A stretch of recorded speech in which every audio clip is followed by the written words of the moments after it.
सम्भाषणसन्देशसंस्कृतमासपत्रिकायां प्रकाशितानां बालकथानां ध्वनिप्रसारणम् इदं बालमोदिनी इति। एकदा कश्चन वने भ्रमणसमये एकस्मिन् कूपे पतितवान्। कोऽपि मां रक्षतु कृपया इति सः उच्चैः क्रन्दनं कृतवान्। तं रक्षितुं तत्र कश्चन महापुरुषः आगतवान्।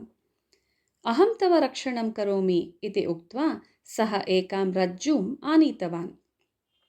सा रज्जुः ग्रन्थिकायुक्ता आसीत्। सः तां कूपस्य अन्तः क्षिप्त्वा उक्तवान्, एतस्यां रज्ज्वां स्थितां ग्रन्थिकां गृहीत्वा त्वम् उपरि आगच्छ, अहं रज्जुम् उपरि कर्षामि। कूपे स्थितस्य कृषिकस्य मनसि संशयः आसीत्। अतः सः पृष्टवान्, कर्षणसमये रज्जुः भग्ना भवेत् चेत्? तथा न भविष्यति, रज्जुः अस्ति शक्तियुक्ता, महापुरुषेण उक्तम्।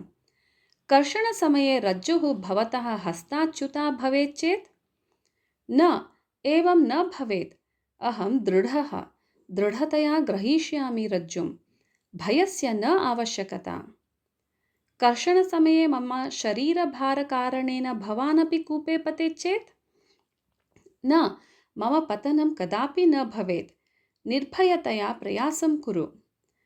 भवतः साहाय्ये मम संशयः अस्ति, मम रक्षणं यत् कृतं तदर्थं भवान् अनन्तरं दक्षिणां पृच्छेत् चेत्?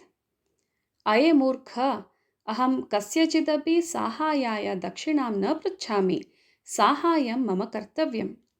एवं महापुरुषेण बहुधा उक्ते अपि कूपे स्थितेन तदीये वचने विश्वासः न प्राप्तः।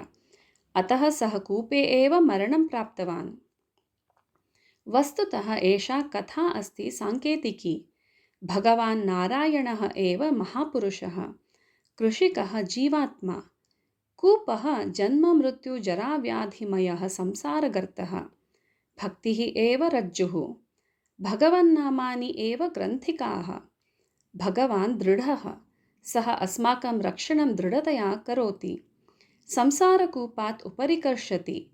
यः जीवात्मा श्रीकृष्णे विश्वासम् अस्थापयित्वा तस्मिन् संशयं प्रकटयेत्, सः संसारकूपे एव मरणं प्राप्नुयात्।